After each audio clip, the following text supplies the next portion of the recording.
అందరికీ నమస్కారం. ఈరోజు ఉదయం సుమారు 9 గంటల ప్రాంతంలో ఒక శుభవార్త వినటం జరిగింది టీవీ ద్వారా. అప్పట్లో జగన్మోహన్ రెడ్డి గారి ప్రభుత్వంలో ఏసీబీ అధికారిగా, ఆ పిదప ఇంటెలిజెన్స్ చీఫ్గా ఎన్నో సాంఘిక కాదు అనైతిక కార్యక్రమాల్లో జగన్మోహన్ రెడ్డి గారు చూసి రమ్మంటే కాల్చొచ్చిన వ్యక్తిగా సార్థక నామధేయులు ఈయన చాలా పనులు చేశారు. అందులో ఒకటి ముందుగా నాది, ఆ తర్వాత కొన్ని సంవత్సరాల తర్వాత జైత్వాని యాక్ట్రెస్, హిందీ యాక్ట్రెస్. ఆ కేసులో ఐ థింక్ ఆ కేసుని సిఐడి విచారిస్తున్నట్టుగా ఉంది. అలాగే ప్యారలల్గా నా కేసులో నన్ను అక్రమంగా అరెస్ట్ చేసి, సరే అక్రమ సక్రమ అరెస్ట్ అనేది సరే వాడి ఆర్గ్యుమెంట్ వాడికి ఉండొచ్చు, కానీ ఒక నోటీస్ ఇవ్వకుండా ఏమీ లేకుండా ఇక్కడ హాస్పిటల్లో డాక్టర్కి చూపెట్టకుండా, అక్కడికి వెళ్ళిన తర్వాత కూడా హాస్పిటల్కి తీసుకెళ్లకుండా, ఆ రోజు రాత్రి ఘోరంగా చిత్రవద చేసి, అందులో A1గా ఇప్పుడు పివి సునీల్ కుమార్ ఉన్నాడు, A2గా రామాంజనేయులు ఉన్నాడు, సీతారామాంజనేయులు బేసిక్గా వ్యూహకర్త. అతను వ్యూహరచనలో ఘనాపాటి అని అందరూ అంటారు.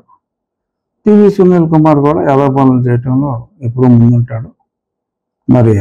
ఆ పివి సునీల్ కుమారు ఇతను వ్యూహరచనలో భాగస్వాములు అనటంలో ఎటువంటి సందేహం లేదు. ఇప్పుడు జత్వాని కేసులో సీతారామాంజనేయులు తన్ని అరెస్ట్ చేయటం జరిగింది. సో అందరూ అరెస్ట్ చేసినప్పుడు పొద్దున్నే టీవీ మాధ్యమాలన్నీ కూడా రఘురామ RRR కేసులో కూడా ఈయన A2గా ఉన్నారు అని చాలా స్పష్టంగా ఎవరికి తోచిన కథనాలు వాళ్ళు రాస్తున్నారు. సంతోషం అనిపించింది డెఫినెట్గా.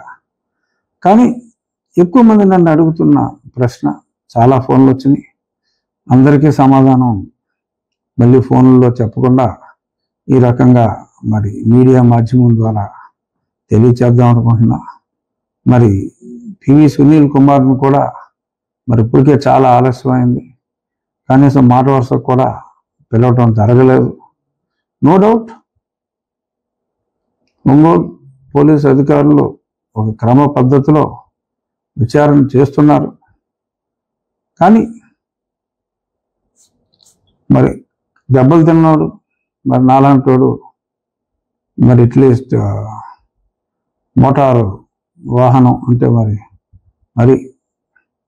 హై ఎండ్ BMWలు బెంజ్ కార్లా కాకపోయినా అట్లీస్ట్ మారుతి 800 వేగం అన్నా సరే ఊహించుకోవటంలో తప్పులేదు. కాకపోతే నడక రోడ్డు రోలర్ లాగా నడుస్తుంది వేగం. సరే రోడ్డు రోలర్ లాగా నడిచినా అది వేగం తక్కువైనా దాని బరువు గట్టిగా ఉంటుంది. ఒకసారి తొక్కిందంటే చాలా గట్టిగా తొక్కుతుంది అని పాజిటివ్గా తీసుకునే వ్యక్తిని నేను. కానీ మరీ ఆలస్యం అవుతుంది, సంవత్సరం అయింది. ఆ సునీల్ నాయక్ అని ఉన్నాడు అసలు దొంగ. అతడు సరే అప్పుడు బీహార్ పోయాడు కదా, సరే వీళ్ళు దొరుకుతారు వీళ్ళే చెప్తారని అనుకున్నాం. ఇప్పుడు ఆ సునీల్ నాయక్కి నోటీస్ ఇస్తే, ఎందుకంటే అప్పుడు స్పాట్లో ఆ పద్ధతిలో ఉన్నాడు, చాలామంది స్టేట్మెంట్స్ ఇచ్చారు. ఈ సునీల్ నాయక్ అన్నవాడికి చెప్తే వాళ్ళు వినలేదు, పొరా నువ్వు అవతల పో అని చెప్పి పంపించాడు. సాలిడ్గా అతడు కంప్లైంట్ నా మీద సువోమోటో కంప్లైంట్ ఇచ్చింది ఆ సునీల్ నాయక్. ఆ సంతకం పెట్టింది ఆడు. ఆ రోజు జైల్లో తిరుగుతున్నాడు, ఈ జైలు నుంచి ఆ జైలు బోరు కట్టాడు. అనిల్ నాకు సాక్షి సంతకం పెట్టాడు. దీన్ని బట్టి అర్థమైపోయింది మీ క్వాలిటీ ఆఫ్ ద కేసు, వీళ్ళకి ఈ సాక్షి వాడికి ఎటువంటి సాక్ష్యాలు జరుగుతారో అనేది ఆ బోరగడ్డ అనిల్ కుమార్ని చూస్తేనే సమాజానికి అర్థమవుతుంది వీళ్ళు ఎంత గొప్ప వాళ్ళు. ఆ సునీల్ నాయక్ అన్నవాడికి ఎక్స్టెన్షన్ ఇస్తా అన్నారు, ఏమన్నారు ఇది చెప్పిన ఆరోపణలన్నీ అటు చేసాడు. అది రానంటున్నాడు ఇప్పుడు బీహార్ నుంచి. ఎందుకంటే నేను వారు రానంటున్నారు ఈ తొక్కలో డైలాగులు ఇంకా అనవసరం అనుకున్నాను. ఎందుకంటే మరంతా గట్టిగా బిహేవ్ చేస్తున్నారు. రానంటున్నాడు అక్కడి నుంచి. నేను రావక్కర్లేదు, కావాలంటే మీరే రండి అంటున్నా అంట. మరి వీళ్ళు వెళ్ళాలి. అక్కడికి వెళ్ళిన తర్వాత క్రిస్టల్ క్లియర్.